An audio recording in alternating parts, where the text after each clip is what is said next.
Hello, everybody. Welcome to another episode of Good Old Wrasslin. And today we are again discussing another Ruthless Aggression pay per view. This week we are talking No Way Out 2002, where Vince McMahon injects the WWF with a lethal dose of poison because he and Ric Flair cannot agree on anything, and Vince McMahon hates to share. Well, also we get a trio, three main event worthy caliber main events, WrestleMania worthy. You had The Rock versus The Undertaker, Kurt Angle versus Triple H, Jericho versus Austin, and of course the introduction of the NWO. This show, well, we'll talk about when we talk about it, but first let me introduce to you my guests. First, we got Shadow Hunter. How are you, my friend? Oh, I'm not too bad, mate. How you been? I could be doing better, but you know what? I'm doing all right. Good. Good shit. Good shit. We also got Deshaun Wiggins in the house. What's up, Deshaun? How are you?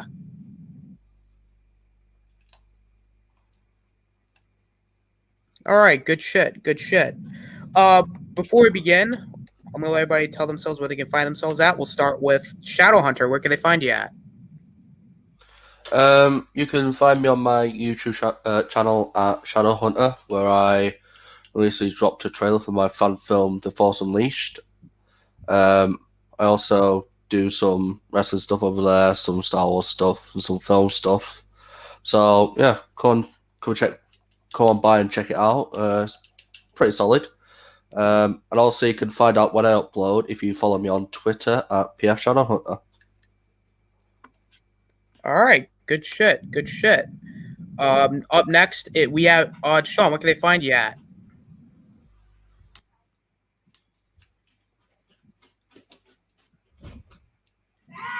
All right, good shit. Good shit. All right, so No Way Out 2002. You know what? I'm going to ask you, Shadow. What are your thoughts on No Way Out? I sat down to watch it a couple of days ago. I think it was Wednesday. And to be honest, I really enjoyed it throughout. It kept me interested, it kept me intrigued. And of course, the NWO being involved was exciting, but as we know later on, it doesn't work out well in the WWE, I guess. Well, that's just my opinion. It doesn't work at all. Yeah. God damn it, Kevin Nash and your stupid quads. Yep. Man, it was such a botched attempt. Well, maybe, I think a lot of the problem was because of the nostalgia of the NWO and Hogan being there. It was just doomed to fail from the start, to be quite honest with you. And then they started adding people like Booker T and Shawn Michaels. And Big Show and X-Pac and... Yeah. Some of them just didn't make sense at that point. That is true. Not gonna lie. But yeah, I like your thoughts on No Way Out. Deshaun, what were your thoughts on No Way Out? Deshaun, you're muted if you've been talking.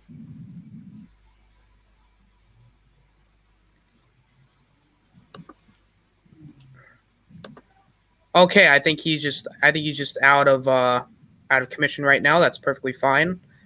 My overall thoughts,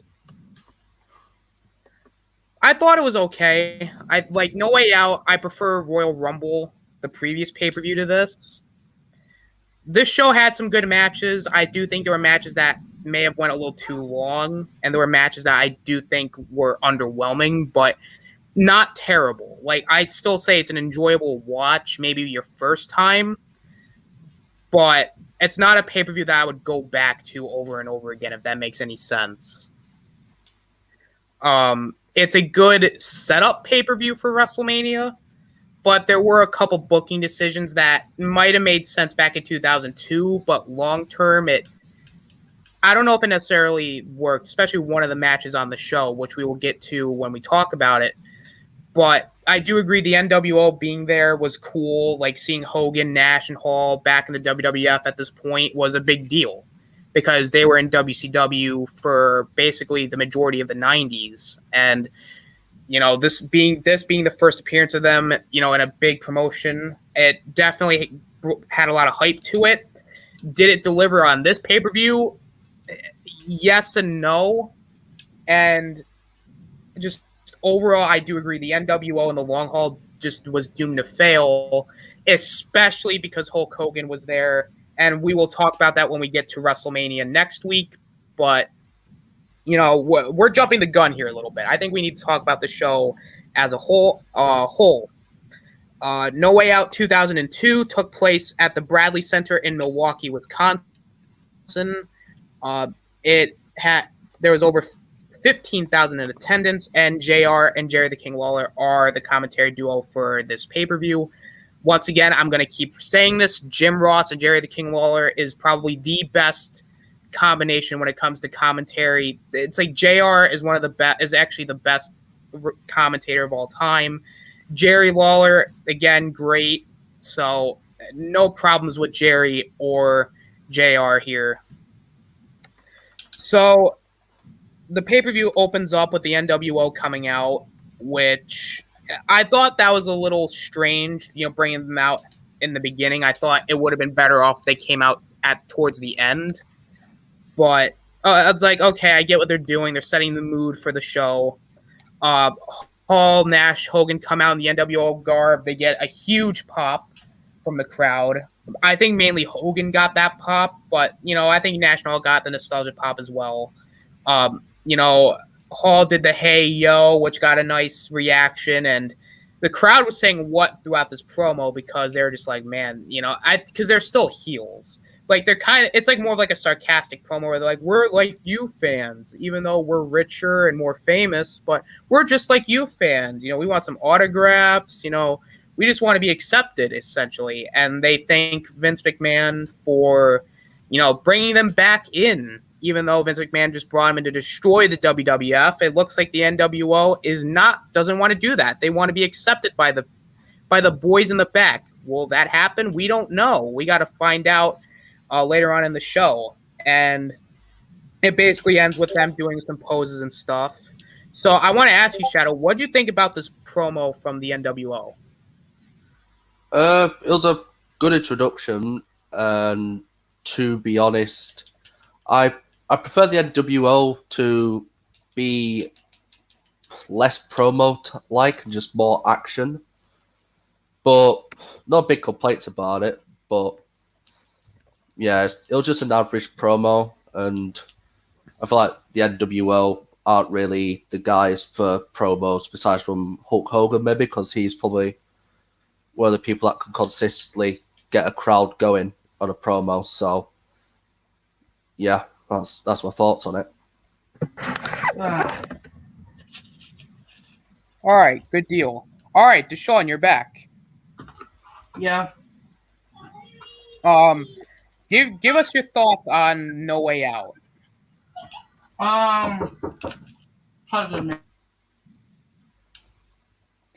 Okay. So after the promo, Great. we then get to the tag team turmoil match to determine the number one contenders for the world tag titles at WrestleMania. It had Christian Lance. Well, here it's just a tag team turmoil match. We'll get into the teams individually, but first we had Scotty 2 Hotty and Albert versus Christian and Lance Storm. They were the first two teams. Back and forth between Scotty 2 Hotty and Storm at the beginning. Scotty ends up getting a roll up on Storm for a 2 count. Albert tags in, and he actually goes for like a press slam on Storm, but Christian comes in to basically stop it. And Albert hits actually the swing to Christian, not the Cesaro swing, the swing. Albert hits the bicycle kick to Storm for a 2. Christian just breaks it up. And of course, Albert, is beating people up. And I believe, if I'm not mistaken, Christian, distracts Albert long enough so Storm can hit a spin kick. Christian tags himself in, but again, Albert with the powerhouse, he takes them both out. Scotty gets the hot tag. He sends Storm over to the top of the floor because Christian, had both of his arms, trapped, and he basically does like a back body drop using Christian, and he hits a super kick on Christian for a 2. Storm breaks it up. Albert goes for a corner splash because, they take out Scotty. They send him to the outside. Albert misses the corner splash. He gets out of the ring. Scotty then hits a bulldog on Christian. He tries to go for the worm, but Storm basically stops him. Scotty manages to take out Storm, but gets distracted long enough for Christian to hit the Unprettier or the kill switch on Scotty to eliminate them, being the first team eliminated. Which then the Hardy Boys come out where they do a double team. I believe they do a slam on Christian. I don't remember what it was. I think Matt before they even hit the double team move, the Hardys Matt hit, I think, Lance Storm with a side effect, and I believe they hit like a double face buster on Christian. Matt tries to go for the second rope leg drop, which Storm manages to kick him off. The turnbuckle. Storm hits like a jawbreaker and a drop kick to Matt. Christian tags himself in with Matt sending him first into the top rope. Jeff tags in for the hot tag. He hits the double leg drop on Storm with the basically onto his nutsack a couple times. He hits a leaping forearm to the face. Jeff hits a Russian leg sweep, and then, of course, the double leg drop again, but this time on the legs to make a 2 count. Storm takes him down into a half crab, but Matt breaks it up. And it looks like Storm's going to hit him with a kick because Christian's holding Matt, but Storm kicks Christian. Matt hits the twist of fate on Lance Storm, and Jeff hits a swanton to eliminate Christian and Storm, which Christian then ends up having a temper tantrum in the ring. We then get to the third team that comes out. The Dudley Boys comes in with Stacy Keibler. The Hardys are very aggressive. They go for like the poetry in motion to both the Dudleys. But of course the Dudleys overpower them. Devon hits a power slam on Jeff, which I believe Bubba does like an Irish whip to Jeff, which then Devon hits the power slam. Bubba puts him in like a submission hold, and Matt breaks it up. Devon hits the running elbow on Jeff, which then Bubba comes in with a body slam. Matt distracts the referee, and Jeff hits Bubba with a low blow, not a face maneuver. Bubba misses it, tries to go for like a top rope senton, but he misses, and Matt gets the hot tag with a DDT and a leg drop on Bubba and Devon. Jeff hits a drop kick on Bubba, double leg sweep on Bubba. Stacy gets in the ring, so that leads into a cat fight between Lita and Stacy. So Bubba and Matt are going at it. Bubba hits a Bubba bomb on Matt. Lita jumps off the top rope with a Hurricane Rod to Bubba. Jeff ends up doing like a dive onto Bubba on the floor. Matt ends up countering, I believe, Devon's saving grace, and he does the roll up to eliminate Devon, giving the Hardy Boys 2 eliminations, and the Dudleys are eliminated. Afterwards, the Hardy Boys get pissed off, so they attack Matt from behind and give Jeff a 3D. The next team to come out is Billy and Chuck. Matt, is basically it's 2-on-1 handicap match because Jeff is out cold on the floor. He hits a side effect on Chuck, but again gets overpowered with a super kick from Chuck. Billy hits the Famouser on Matt and ends up pinning him to eliminate the Hardy Boys. And then the final team comes out, which is the APA, which is Bradshaw and Farouk. Basically, Bradshaw and Farouk are the powerhouses here. Bradshaw sends Billy to the steel steps. Farouk hits like a back elbow on Chuck, followed by a shoulder tackle. Bradshaw works over Chuck with punches and forearms. Chuck with a punch. Then he ran the ropes into Bradshaw's arms, leading to Bradshaw hitting the follow-away slam because, again, Bradshaw is a strong man. Bradshaw and Farouk hit a double shoulder tackle, which looks sick. Billy, of course, cheats with a neckbreaker on Farouk. So Chuck ends up working over, Farouk with some strikes and a headlock by Billy. Billy runs into the ropes only to get a spine buster. Bradshaw gets the hot tag with basically a bunch of shoulder tackles, kicks, and clotheslines. Billy, Farouk, I'm guessing, is, beating up Chuck.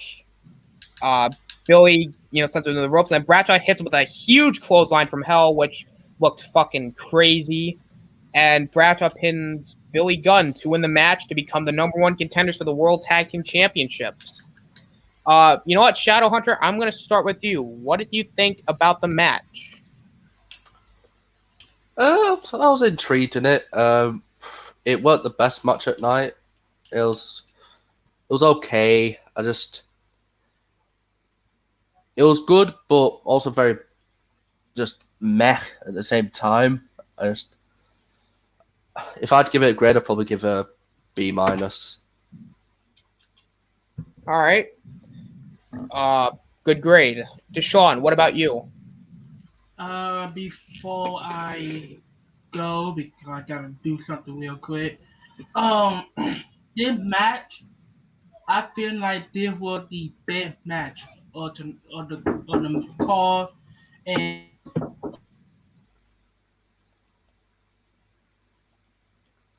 Okay.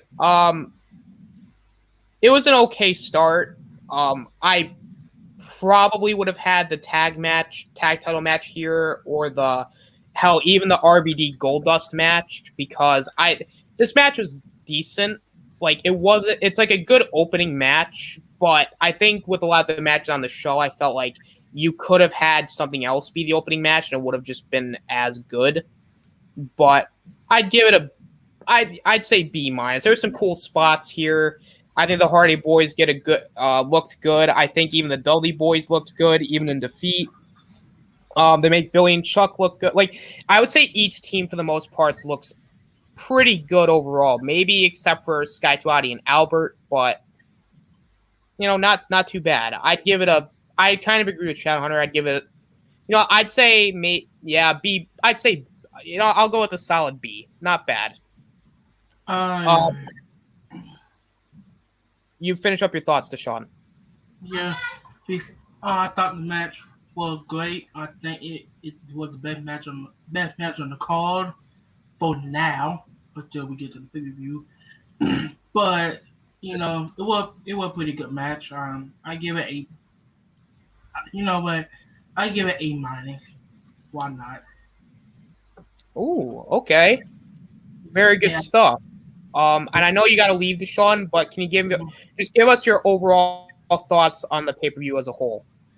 This pay-per-view was great. The only memorable thing about the pay-per-view was the NWO, debut. Hulk Hogan, Doc Hard, and Kevin Nash made their WWE debut.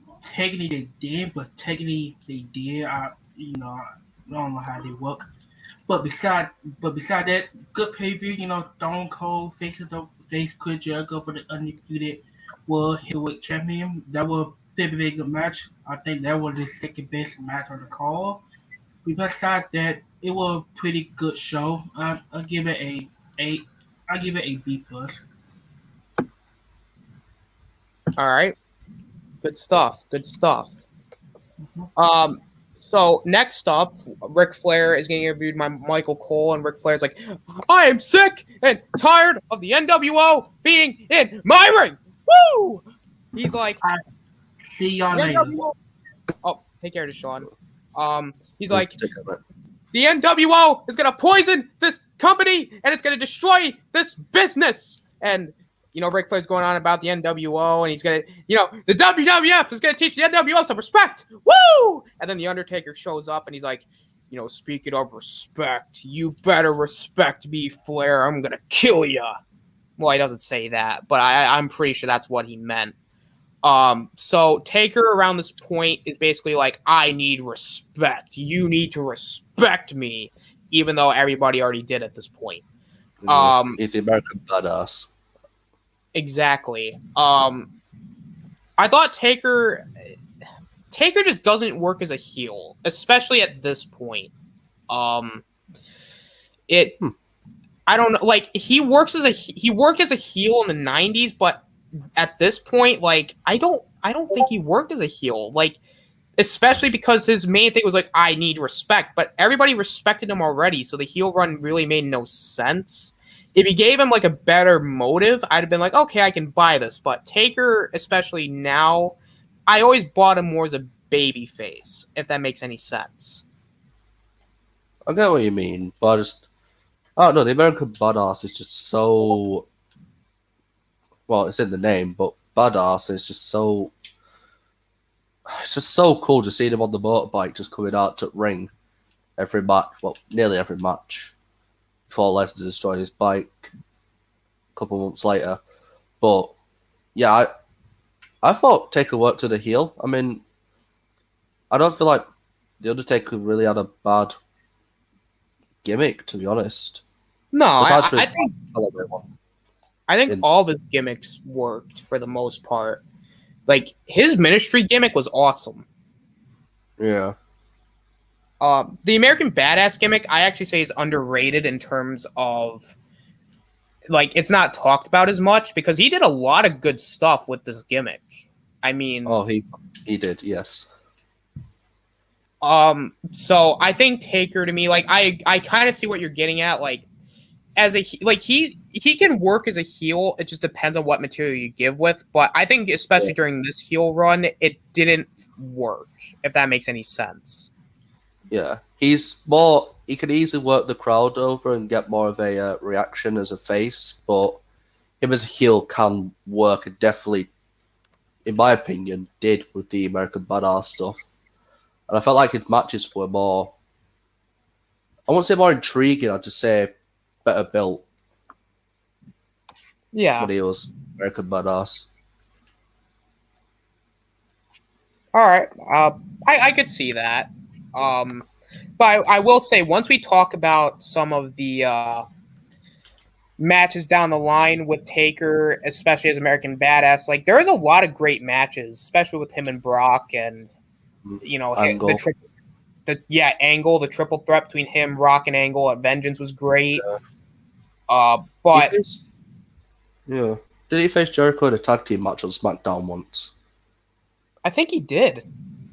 Because like him and Angle, like got this little angle with him and Kurt where basically Taker tapped out to Angle as soon as the referee pinned to 3.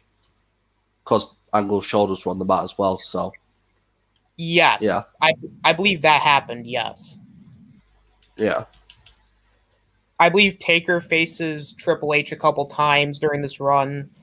He actually faces Hogan during this run as well. Yeah, for like the Undisputed Championship, I think. Yes. He faces Austin. He faces Flair, Lesnar, Test. I believe he faces Vince very later down the line. So we're not. So I'm just going to spoil this for you right now. You're not. Taker's basically going to turn face in a few months. Like this is basically the last time he's really a heel. Oh, I know this. Right. Yeah. Yeah. But yeah, no, like Taker is. I just think Taker is just one of the greatest of all time. Like, if not the greatest of all time. Yeah. Obviously, there's so many wrestlers I could consider one of greats. I mean, like on Twitter, like Eddie Guerrero was trending because people call him a B+ player and shit. So. Yeah, whoever fucking said that is a moron. I know. Eddie was something different. He was probably one of the most charismatic wrestlers to step in the ring. Him, Rock, and Kurt up there as charismatic, to be honest, and even Flair. But I don't get where people. Sorry, go on. I was gonna say, like, I would say Kurt and Eddie are like examples of they could wrestle a broomstick, but they could still have a great match. Yeah. I mean, technically, by some wrestlers back in 2002, they technically were wrestling broomsticks, but yeah, like they were basically standouts, and yeah, Eddie in particular was a standout throughout like his entire career. He was a standout. Yeah, and when he went face and heel, he made both of them work no matter what. The charismatic person who was like, oopsies, after he cheated or something. And then when he tried to take Rey Mysterio's son from him, he made that work as well, which is... Oh, God. We're going to talk about that way down the line, because that storyline was fucking... Man, it was out there. But see, it worked. That's what I liked about wrestling is that it was out there, but at the same time, it was enjoyable. Yeah. I mean, some of the storylines were mad back in these days. Like, literally in a few episodes, we're going to be talking about Triple H, being in a coffin, wearing a cane mask, screwing a mannequin. Yeah. I mean, like, people might think we're making this up. No, this really happened. Oh, it fucking did, and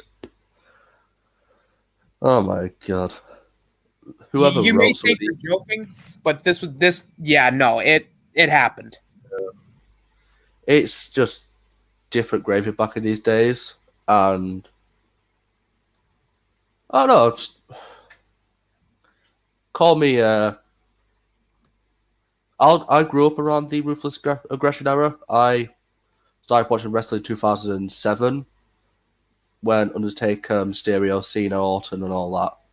But personally, I think the Ruthless Aggression era is the best era in wrestling, so that's just... I think it's underrated.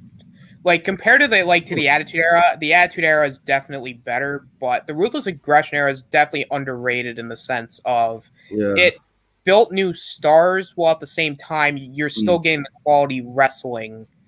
It was probably the most gifted era of wrestlers that they had. Oh, absolutely. If that makes sense. Yeah. I mean, you have people like RVD who you've got in the background. You've got Taker, Cena, who's coming through the ranks pretty soon. Orton, Batista, Angle, Guerrero, Benoit, Edge, exactly.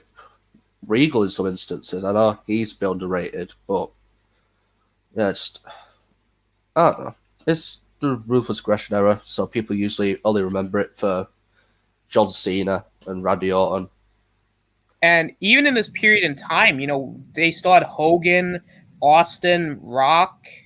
Like, it still had a shit ton of big names. Like, even now. Yeah. I feel like they're going down a similar path with how they're going wrestling nowadays. They're bringing back all popular wrestlers, so some of their fame shines off to some newer wrestlers like Reigns and Bobby Lashley. Yeah, but it's only working with one fucking wrestler. The other one's getting Goldberg, so you know what? Yeah. I mean, Reigns has got Balor and Cena, so... Yeah, dude, fucking Reigns has got, he's gonna, be put in another triple threat match because, they're gonna be like, nope, you're facing Balor and Cena, and Reigns is gonna be like, what the fuck? I don't want this shit. And then he's gonna be like, I'm using my tribal chief powers to refuse this match. He probably could, to be fair, but, yeah. He's like, I'm the table. Yeah. And tables always win. Sorry, what the hell were we talking about? Well, we finished the first match, but tag match, I think. I can't remember the second one, but go ahead. Oh, I think we're on the second match. I think the second match was Rob Van Dam versus Goldust. The basic story of the match, Goldust is obsessed with RVD and he's been attacking him, so we're getting this matchup at No Way Out just because. It's basically back and forth. Goldust attacks him for the match, but RVD comes in, and RVD gets a really good reaction here from the crowd. RVD is very over here, and I think throughout this entire era, RVD is one of the most over wrestlers ever, and he basically won the world title way too late. He should have won it in 2002 or even 2003, but I'll save that when we get to that. A bit like Daniel Bryan in 2014. Yeah, pretty much. So Goldust is attacking him, but Van Dam hits him with a shoulder tackle and the spinning leg drop. RVD hits him with a combo into a moonsault for 2. Goldust, gets out of the ring because he's taking a breather. He ends up walking up the aisle because he's like, oh god, I don't want to face him anymore. But he comes back in. They're battling on the floor. RVD puts Goldust onto the barricade. RVD does his leg drop maneuver where somebody's draped on the apron with the spinning leg drop. Goldust hits him with a knee to knock RVD off the apron, which puts him back in control. Goldust hits him with an elbow smash on RVD with some punches. he puts him back in the ring. Goldust hits him with his ass for a 2. Goldust sets up RVD on the top rope, where I believe he does like a slingshot, but then he puts his knees into his back. Which he does it multiple times. Goldust hits a leg drop, and I think he hits with like a knee drop too. Of course, sends him into the ropes, a couple times. Goldust puts him in a chin lock. RVD, hits him with a backslide, countering a clothesline. RVD hits a standing side kick, and then a spinning heel kick with the monkey flip. RVD jumped off the top rope with the I guess like kind of like the top rope super kick, or just top rope, just kick. He hits him in the chest for a 2. RVD hits the rolling thunder for a 2. He avoids an uppercut and does a senton. Goes for the frog splash, the 5-star, but Goldust moves. Goldust hits a DDT, which looked very gnarly because RVD can fucking sell a DDT. He goes for the curtain call, but RVD lands on his feet and hits again another spinning heel kick. RVD counters a bulldog by knocking him down. RVD hits the 5-star frog splash, and he gets the pin. So RVD wins the matchup. You know what, Shadow? We're gonna start with you. What did you think about the match? Well, to be honest, I really enjoyed this, and it's just another display of RVD's brilliant in-ring technical work, and Goldust was really good in this as well. And I'd have to give this just a solid B, to be honest with you. All right. I thought the match overall was okay. I think the match was more of like a showcase for Rob Van Dam because later, because at WrestleMania, RVD faces William Regal for the Intercontinental Championship. Spoiler alert for the Regal Edge match. But RVD, to me, this is building up momentum for him, and it's like you see what RVD can do, and especially back then he was very innovative with his offense. Like he did huge kicks off the top rope, like he did like that corkscrew leg drop on the barricade, like he's doing like crazy moves like that. That I really wish stars from today would actually do these moves, because these moves were over as shit. Yeah. Like RVD was over as shit. And, I like that he got the win over Goldust. It's not necessarily a big win, but it's a win over a veteran star in the sense where he gets a big win, builds up momentum. I think Goldust looked good here as a heel. I'd give it a C+. I think it was more so a showcase for Rob Van Dam, but solid matchup, solid second match. So we cut to a promo with Steve Austin, I guess a segment where Stone Cold's, walking backstage. The NWO come up to him and, they're like, hey, look, it's Stone Cold Steve Austin. He's so, he's so popular. And then Hall gives him they basically give him a pack of beer. They're like, here, drink, it's for you, drink it. And Austin's like, what? Because he did the what stuff. He goes, what? What? So he's like, he's not thirsty, and then they're like, well, you can save it for later, and then Austin just throws it behind him, and Hogan's like, let Austin through. Pretty much, it's like, let him go, and just Austin just freaking kept walking. I thought it was a fun segment. Again, it's like a lot of the segments with the show, it's setting up the entire, basically, just WrestleMania with the NWO and Austin and Flair and Taker. So you had a build up. We had LDG in the house. What's up, LDG? Shalom. But you got a lot of build up with that. The promo with the NWO and Austin was fun because, again, it's you're playing off the elements of the NWO are supposed to be quote unquote suck ups, and they're giving Austin beer, and Austin's like, I don't trust these guys, and he throws the beer away. I thought that was pretty cool. Well, what were your thoughts on the segment here, Shadow? I think I agree with you. Just sets up stuff for WrestleMania in the months to come after it.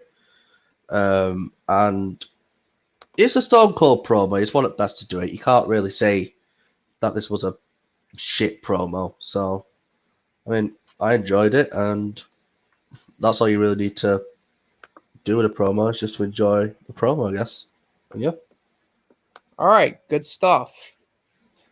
Next up, we have the WWF World Tag Team Championship match. The champions Taz and Spike Dudley defending against Booker T and Test.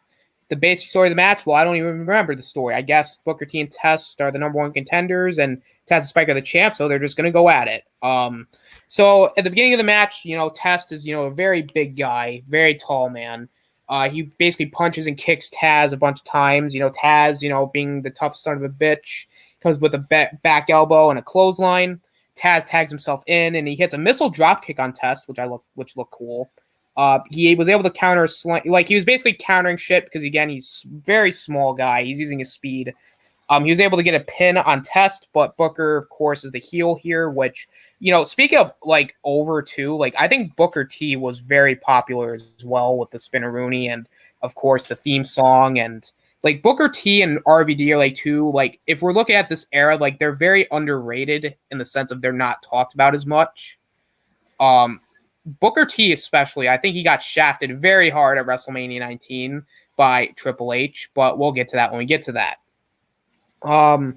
So, Booker's being a heel here. Test, hit him with some punches. Booker tagged himself in with a jumping kick on Spike. They're just working over Spike with just punches and just heel work with, choking him with the ropes. Test hits him with two clotheslines in the corner. He hits a body slam. Spike ends up avoiding the very big elbow drop where they jump up in the air and they try to hit him with an elbow drop, which would have broke Spike in half.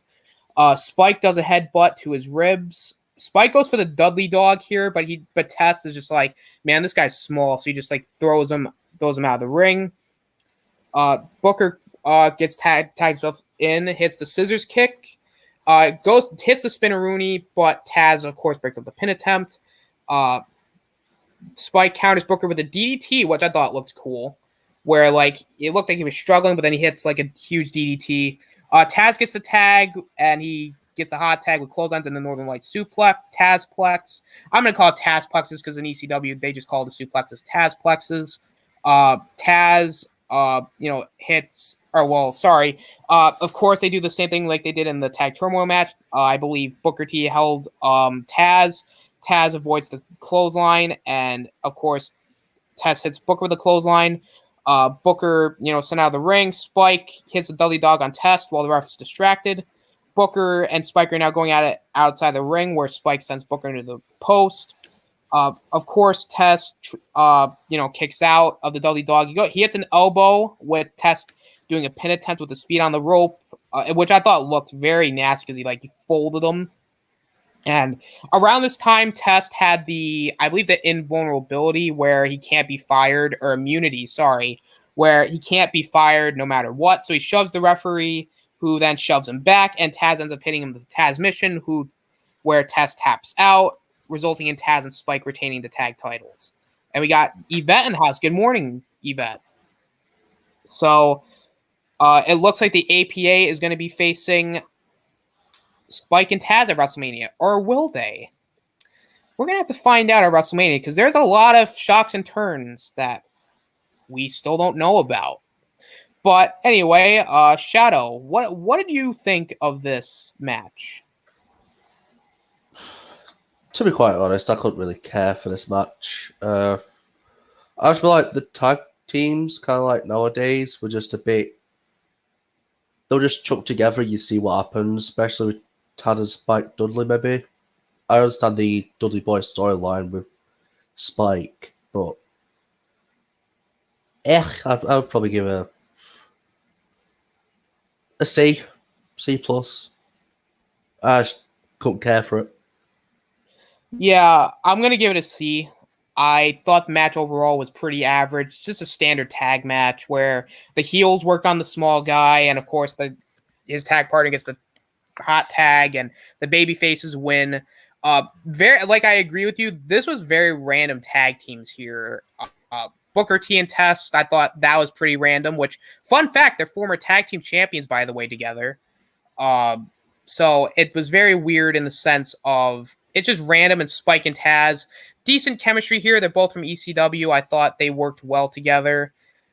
Not well enough for them to be a tag team, but they worked okay. I thought the tag title run, it's okay, but it's very forgettable, and you figure out why at WrestleMania. So I give it overall C. There were some cool spots here. I thought the tornado DDT from Spike was cool. I thought just overall, I think we saw a little bit more out of Spike here than we saw at the Rumble. He got a little bit more offense, and he looked better here. Taz was cool. Booker T was over here. Test was just Test is cool or good, but he's not great, if that makes any sense. So, yeah, it was just, it was okay. So, after this, The Rock is being interviewed by Jonathan Coachman, who's talking about how The Undertaker gave The Rock a tombstone on the limo because, The Undertaker thinks he disrespected him, and The Rock is he tried to end my career, and all I've been thinking about is I want to kick The Undertaker's ass all over Milwaukee. And of course, Rock hits the if you smell what The Rock is cooking, and he basically talks about, you will not you think I disrespected you, you better, fucking reword that because, it was, So, next we had Edge versus William Regal, brass knuckles on a pole match for the Intercontinental Championship. Good pop here, again, by the crowd for Edge. Regal's the Intercontinental Champion here. Very aggressive start for Edge. He hit him with a suplex with a back body drop and some strikes. Regal's they're trying to go for the brass knuckles on the pole, which is the basic story of the matchup here. And also, Edge is trying to get the Intercontinental title back. Edge, stops him, hits a drop kick. Regal sends Edge to the apron. Edge tries to climb up, to get the brass knuckles, but then they brawl, of course, throughout the arena. Edge, sends Regal into the steps. Edge tosses him into the barricade as well. He goes back into the ring to climb the pole, but of course Regal stops it. Edge hits a missile drop kick off the middle ropes. Regal ends up sending Edge ribs first into the top rope, which he ends up hitting an abdominal stretch as well, kind of injuring his ribs. Edge hits a hip toss, and Regal's dumping Regal over the top to the floor. Edge was on the top rope reaching for the pole, but Regal shoved him off the ropes, leading to a bump into the barricade. He hits a double underhook powerbomb on the floor. I think this looked a little this move looked a little messy here. It looked like he went for a powerbomb, but I thought Edge hit him with a Hurricane Rana. I thought that just looked icky. So Regal tries to climb up the pole, but Edge trips him up to crotch him on the ropes. Regal tries, I guess, they're just battling back and forth here. So Regal punches him back down, and he gets the brass knuckles, but Edge hits Regal with a belly-to-back suplex off the top rope, so the brass knuckles falls out of his hand. So Edge, they're going back and forth. Edge hits a spear. Or no, he hits he hits the Educator first. Then he ends up hitting a spear. He gets the brass knuckles, but Regal actually punches Edge in the ribs, where the referee gets knocked behind. Basically, just gets knocked down. Not knocked out, but knocked down. Regal had another pair of brass knuckles. He hits Edge in the face with the brass knucks. And Edge was actually bleeding here through the mouth throughout the entire matchup. And Regal basically hit him with the power of the punch to retain the Intercontinental Championship. Shadow, we'll start with you. What do you think about this matchup? To be honest, I really enjoyed it. I feel like, obviously, this was the time before Edge became big time. So, I just feel like these were just very nice matches that he could just have on his resume, just like, I've fought with the Regal, etc. And just, it was nice little steady incline for his big main event. And obviously, these are the matches to prove that he should be in it. So, I would give it a B+. Yeah, I actually like the match at the Rumble better, but I like them bringing in the brass knucks. Like I said, that was a big part of the storyline where William Regal had the brass knucks, and he had the power of the punch, like he used to say, and they're building up this story where Edge is trying to beat Regal, but Regal keeps cheating to win, that dastardly Regal. So it's like there were some cool moments in the match. That power bomb spot looked very off. That looked just bad. It's just, and again, this was basically Edge in between. Like, this was Edge, after his tag team run with Christian, but this was also before he became the Rated R superstar. So this was kind of like his in between period. And I still think Edge was great here as well.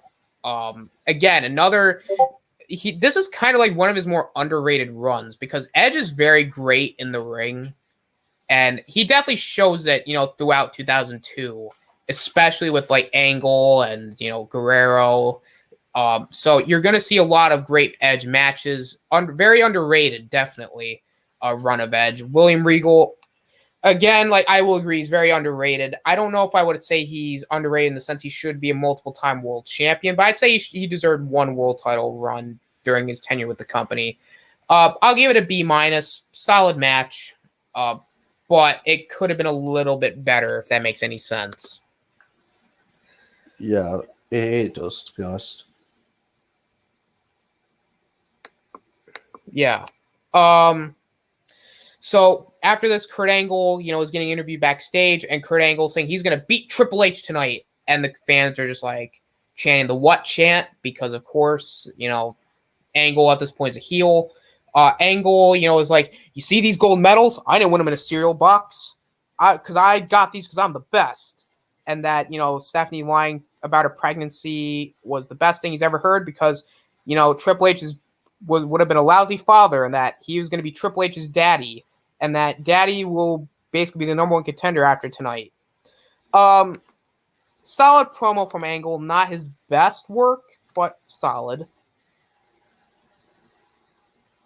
Would you agree?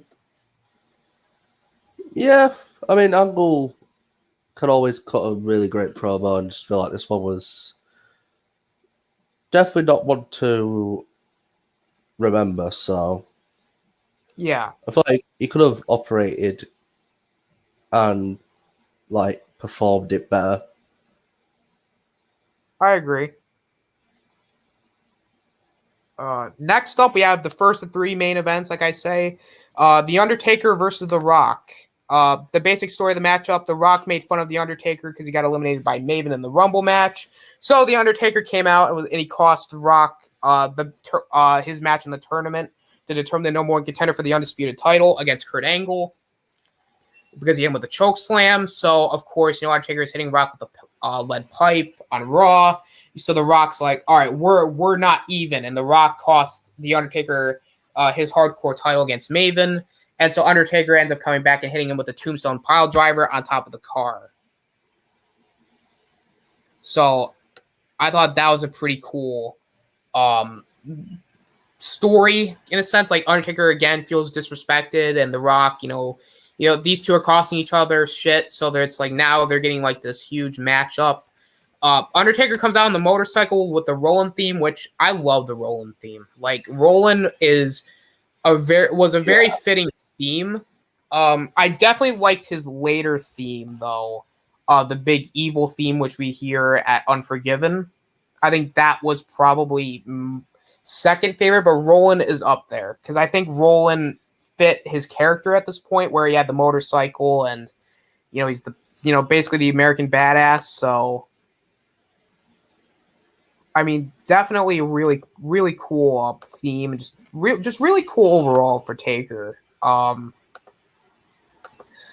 So we get into the matchup here. Rock runs runs to the ring. He's punching him, and then hits with a clothesline. And Taker stops with a boot. Taker, is hitting with punches, because Taker loves to hit people with punches. Rock bounces off the ropes. They look for a neck breaker, but it looked very sloppy, if you notice that. Taker, of course, he's punching Rock in the corner. He's doing the typical punches, elbows. Rock comes in with punches as well. He bounces off the ropes, and Undertaker ends up hitting a sidewalk slam, which looked really nice for a 2. Taker puts him in a chin lock, but of course Rock gets out of it. Taker kicks Rock. Basically he's trying to keep him down. Taker hits him with a running boot, tries to go for a running boot. Rock moves, and of course Undertaker gets trapped on the top rope. Rock punches him out of the ring. Rock sends Taker to the steel steps. Rock clears off the Spanish announce table, and it's like you think they're going to do something with it, but of course they don't. Taker sends Rock to the steel steps. The ref at this point is not really counting. I felt like the referee was a little too lenient in this match. If you could tell, he really wasn't counting. Taker sends Rock groin first into the top of the barricade. Taker ends up breaking the ref's count, and then he goes back inside the ring. Taker punches Rock. He takes him over the barricade. And they're fighting in the crowd. Rock and Taker, they're whipping each other into doors. Taker ends up bringing Rock back towards the ringside area. Taker hits the leg drop where he puts the head on the apron and goes for the leg drop. He does it to the back, which I thought looked sick. Rock comes back with some punches, but as he ducks his head, Taker hits a leaping DDT, which I loved when Taker hit the leaping DDT for a 2. Taker puts on a bear hug. Rock comes back with a leaping clothesline. Basically, Rock gets a comeback here. They're exchanging punches. Rock hits the DDT. He kips up into a spine buster. Rock goes for the people's elbow, but Undertaker literally got back up very quickly. I was like, oh shit, that was cool.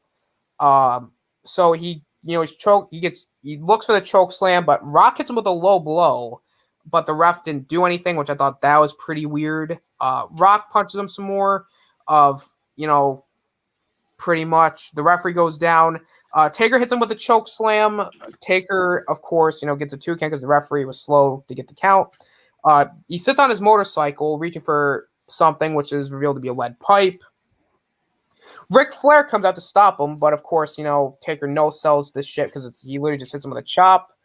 So he boots Flair to the face, which it looks like he gets knocked out. Rock hits a spine buster on Taker, which then he slaps on a sharpshooter, which was a really cool combo.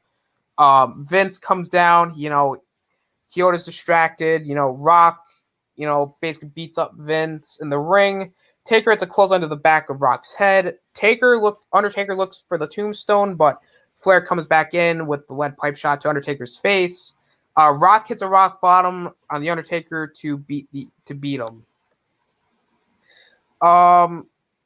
So Shadow, we got Tim Possible in the house. What's up, Tim? Good to see you. Shadow, your thoughts on Taker versus Rock here? I think this match should have happened at Mania. Rock versus Taker. I don't know. I just feel like a high-profile match like that should have gone on the WrestleMania card, but that's my opinion. But I enjoyed the match. Ric Flair coming out to try and stop it was pretty cool. Kind of showed that them two were willing to go as far as possible to beat the living shit out of each other. And yeah, I'd give it a B+, A- around that area. Okay. I personally was a little disappointed with Rock Taker here. I expected a lot more from them. It was, I would say, very sloppy, and the referee, I felt, he was just not there with this match. I was fine with him being lenient with the count, but missing the low blow, I don't know. I just thought that was just very off. Ric Flair coming down made sense because, again, you're setting up the feud between Flair and Taker. Vince coming down made sense because of, Vince's alliance with Taker. So the stuff that made the match work, it made sense, but the problem was very sloppy, very awkward at times, and just overall very disappointing from both Taker and Rock. Definitely not the best match I've seen out of these guys. I'll be generous and give it a C+.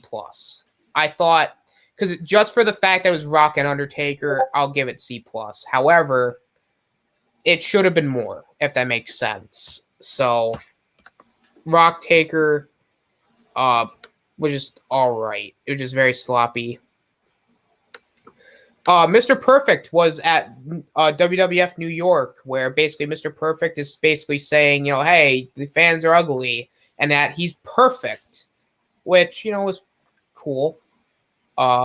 Which then leads to Triple H versus Kurt Angle with Stephanie McMahon as the referee, where it is basically a match with Triple H's title shot on the line. The story to this matchup is Triple H wins the Royal Rumble. Angle's pissed off about this, and he's like, you know what? We're going to have a matchup, with your title shot on the line. During this point, Stephanie and Triple H are kind of not on the same page. She's like, we need to renew our wedding vows. And Triple H is like, no, I don't want to do this. I have other things to worry about. Then Stephanie's like, I'm pregnant. And Triple H is like, hell yeah. So then Linda, so they were going to have the wedding ceremony, but Linda basically tells them that she wasn't really pregnant. And of course, at the marriage vow renewal ceremony, there, Stephanie and Vince are out there, and Triple H, they had no idea that Triple H knew. And this was fucking hilarious, is that Triple H says, during the ceremony that, I see you for what you truly are. You're a no good lying bitch. And it basically said that, they're no longer together, and Triple H hits a pedigree on Vince, and Stephanie basically tells Triple H that she's going to be the guest referee, and she's going to screw him. She's going to screw Triple H. Like, because again, the McMahons just love to screw people. So Stephanie McMahon comes out, she's, the referee. She's, wearing the leather referee gear with some shorts. Stephanie, because Howard Finkel said Stephanie McMahon Helmsley, and, she tells Howard Finkel that she's no longer Stephanie McMahon Helmsley. She's just Stephanie McMahon now. Of course, they make their entrances. So that's the story. The match itself, Angle gets a couple of roll-ups for fast 2 counts because Stephanie's counting fast. Triple H ends up knocking down Kurt. He tries to get a roll-up, but of course Stephanie doesn't count. He's arguing with Stephanie. Angle, is like, takes him down and stomps on him. Triple H comes back with a clothesline. Triple H, is stomping on Kurt. Triple H hits a clothesline again, multiple clotheslines. Angle hits a belly-to-back suplex. Stephanie was standing against the ropes. I don't know why. Angle went for a clothesline, but Triple H ducked, and Kurt gave Stephanie a clothesline over the top to the floor. So Triple H hits an elbow smash on Angle. Hunter hits him Triple H hits him with a back body drop and a clothesline, which sends Angle out of the ring. Triple H, is just on the laughing at Stephanie at this point. The referees are checking up on her. Triple H hits a neck breaker, which, Tim White ends up taking over as the referee. Stephanie at this point is taken to the back. Triple H comes in with punches against the turnbuckle. Angle comes back with 3 straight German suplexes where, like, he, keeps on, instead of releasing the German suplexes. Angle hits him with an elbow smash for 2. Triple H gets hit with a belly-to-belly for 2. He hits him with a couple more belly-to-bellies. He ends up putting in a sleeper hold, but Triple H, backs him into a corner. Triple H ends up hitting him face first into a turnbuckle. Angle punches him against the turnbuckle, but Triple H again counters with a power bomb. Triple H hits the running knee. This is now where he gets the comeback. Is the running knee. Angle with the boot. Triple H hits a spine buster, the AA Arn Anderson spine buster for 2. Triple H hits him with a face buster, his iconic face buster for 2. Angle at this point leaves to the floor. Angle hits the ref, Tim White, with the forearm to the back of the head. Angle hits a low blow to Triple H, and the Angle slam. Stephanie McMahon comes back because she miraculously, healed herself, and, she gets a 2 count. Angle tries to pin him 2 more times, but gets a 2 count. But again, keeps kicking out. Angle goes for the ankle lock, but Triple H kicks Angle into Stephanie. Jesus Christ, Stephanie takes a lot of spots during this matchup. Triple H, hits him with a kick into a DDT. Triple H manages to wake up Tim White. He hits Kurt hits Triple H in the back. He bumps again. Tim White gets knocked out of the ring. Angle hits him with a German suplex. Angle tries to go for a steel chair. Tries to hit Triple H, but Triple H ducks. Hits the pedigree. Tim White's about to count to 3, but Stephanie basically hits an elbow drop on Tim White. Poor Tim White. He gets beaten up all the time. Stephanie ends up low blowing Tim White. Triple H gets pissed off at Stephanie. Tries to go for a pedigree to Stephanie, but Angle hits Triple H in the back with a chair. Hits him in the head with a chair, and he hits Angle slam with Stephanie counting the 1, 2, 3, resulting in Kurt Angle beating Triple H, and he gets Triple H's title shot. Yeah, so what were your thoughts on this match? To be honest, I enjoyed it. I feel like having Stephanie as the special guest referee definitely gave it a different spice and just a very different outlook on the match. Kurt Angle versus Triple H was good as well, and I just feel like the dynamic between all three of them was very good, and I enjoyed it. I'll give it a B+. I'm gonna agree with you. B+ as well. I thought Angle Triple H worked really well together here. Stephanie took a lot of great bumps during this matchup. Tim White as well. Triple H and Kurt always had great chemistry, which was shown here. I thought the finish was shocking, especially because Triple H just came back and he just won the Rumble. So it would have made more sense for Triple H to win here. But again, I'll kind of spoil it for you. Triple H ends up getting his title shot back because he beats Kurt Angle in a match on Raw. So, Triple H is still in the main event of WrestleMania. But just for right now, Kurt Angle is now in the main event of WrestleMania as we speak. And he's going to be facing the winner of Austin versus Jericho. Who is Kurt Angle going to face? Well, we're just going to have to wait and see. But overall, B+. Strong matchup. I would say this is probably best match of the show for me personally. I think it just worked very well. Just overall, very good match, shall we speak. So, after this matchup, Kurt Angle is like out in the parking lot. He's like, if, you tell them where he's going to WrestleMania. Woo! And then Rock is backstage. He's got some ice on his back because, he's hurt from his match with Taker. The NWO come in and Hogan's like, hey, it's The Rock. He's my son loves him. So he wants a picture. Rock takes a picture with Hogan. So Hogan's like, basically makes fun of The Rock, and Rock basically tells Scott Hall, Razor Ramon, to shove the camera up his ass. Rock calls Kevin Nash Diesel, and he does some truck sounds. Rock told Hogan to take the camera, because it's already shined up to. Also, eat your vitamins, say your prayers, and stick that camera up all your candy asses. So again, setting up Rock and the NWO stuff for Mania as well.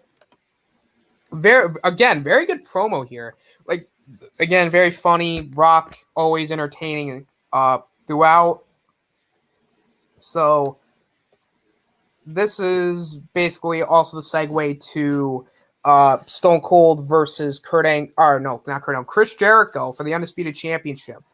Basic story of the matchup: Austin beats Angle in the tournament finals to determine the number one contender. Jericho reminds us that he beat Austin to become the Undisputed Champion. And Austin, who's like, he's addicted to drugs, and his drug of choice is the WWF Championship. And, he's going to win the WWF title. And Jericho's like, nope, I'm going to win. So the basic story is they just want to be the champion. Of course, they come out. Austin gets a good pop here. Jericho has the 2 titles. Jericho, and Austin trade middle fingers, before the matchup.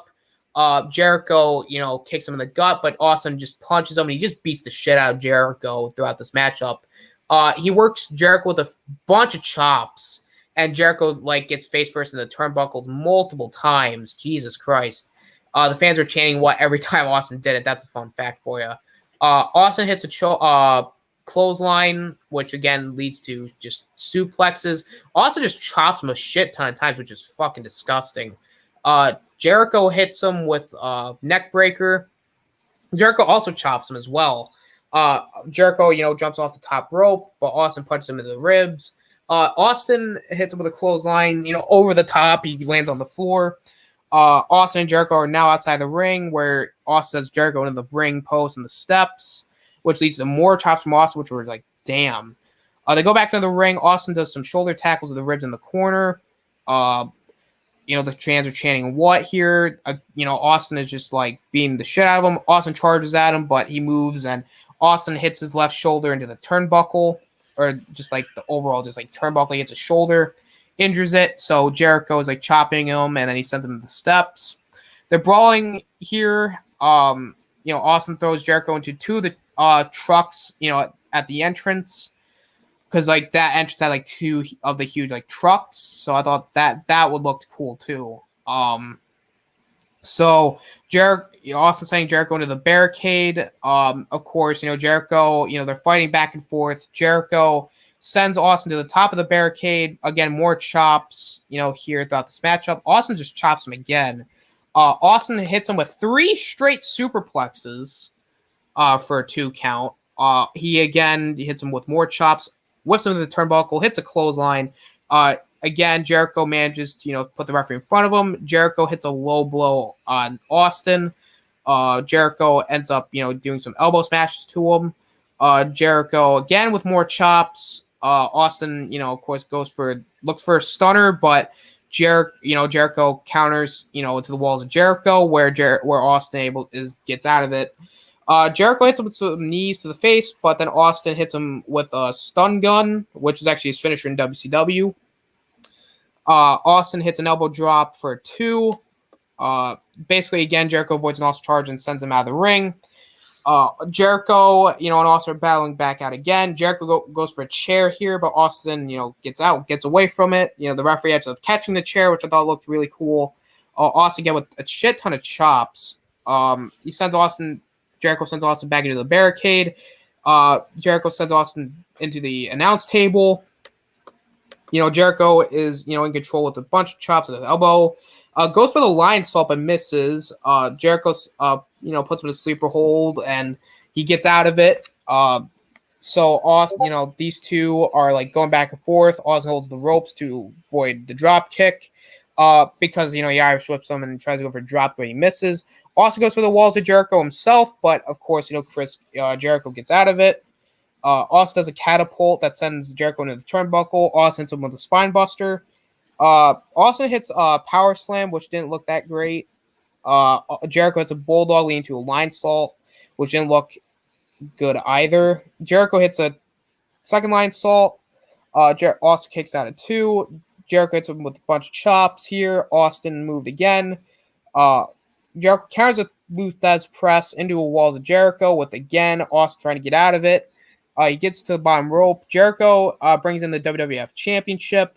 Austin punches him, leading to Jericho bumping into him. Austin hits him with a spine buster onto the title. Hebner selling this injury. Jericho hits the breakdown, which is the skull crushing finale, into the WWF Championship. Sorry, I get that confused with a 2 count. Jericho goes for a clothesline. Austin again ducked, which leads into a clothesline to Hebner. Austin puts him in the walls of Jericho. Jericho taps out, but the referee's not there. Austin hits him with a stunner. The NWO come out and they attack Austin. Hall hits him with a very bad stunner. Like, did you notice that? Like, every time, Hall tried to go for a stunner throughout this entire run, Hall just looked horrible. It looked like yes, it did. It looked like an RKO. Like, it looked horrible. So he hit him with a shitty stunner. Jericho ends up beating him after the shitty stunner, resulting in Jericho retaining the Undisputed Championship, which means that Jericho is facing Kurt Angle at WrestleMania. That sounds like a pretty fucking awesome match. Well, would you say? I wonder why no one talked about Jericho Angle. I mean, come on. That sounds like an awesome main event for WrestleMania. Yep. And the show basically ends with the NWO beating the shit out of Austin again. Hall hits him again with a shitty stunner, and they spray paint the NWO letters on the back of Steve Austin's back. So the NWO makes a statement here, beating up Steve Austin, costing him the championship. Shadow, what were your thoughts on the main event? I enjoyed it. I felt like the match could have been a tad bit better. Scott Hall versus Stone Cold, that feud, why is my question. I just really didn't enjoy that, and the way Scott Hall did his stunners, just especially how he was doing it as well, just looked so. Yeah, it just looked so awful. Probably the worst person to ever do the stunner. I don't do wrestling, and I can guarantee you I could do a better stunner than him. Pretty much. Yeah, I'd give the match a solid B. I'll agree with you. I think I'll give it a B as well. I like the back and forth of it. I think they chopped each other a little too much. There was some back and forth here. I think there was, again, a couple moves that look sloppy, but I'm not going to judge that. Hall with the shitty stunners definitely really affected the match. Not that much, but that's just something you need to keep in mind. And one of the biggest missed opportunities in wrestling was to have Hogan Austin at Mania.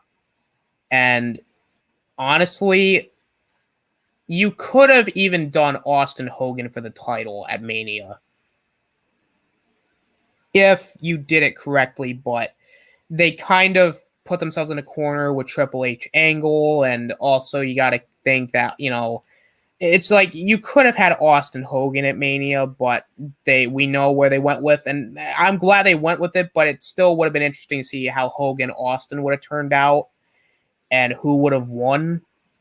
But I'll give the match a B. Solid main event. I like the Royal Rumble main event better, but it was a solid main event for what it was. So with that being said, Shadow, what's your grade for the show overall? Or your final thoughts? I'm gonna give it a. I'm struggling between a B or a B plus. I'm gonna go with B. Okay. May I ask why a B? I don't feel like there's very many standout matches in the show, but there were just some nice little, just good wrestling matches in there, and that's probably about it. Some okay promos, and just like I said before, just nothing stand out in the pay-per-view, and yeah, just a B. That's probably me saying it nicely, to be honest. A B, maybe a B minus, but I'll stick with a B. Yeah, I'm going to give the show a B as well. I agree with you. It's definitely not a great pay-per-view. It's good in the sense it's like a good setup pay-per-view, but there's not a lot of standout matches.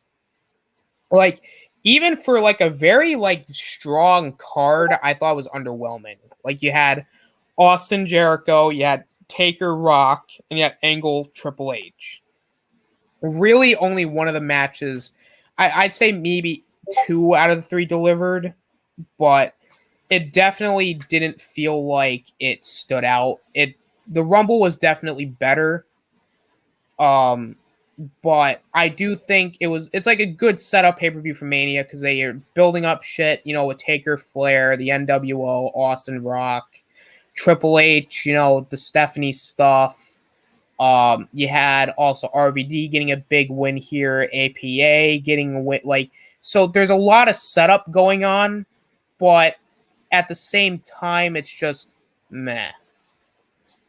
So overall, strong show. I'd give it I'd say B as well. Not as good as the Rumble, but it's solid. And yeah, with that being said, though, guys, went over an hour. I think we're gonna wrap it up here.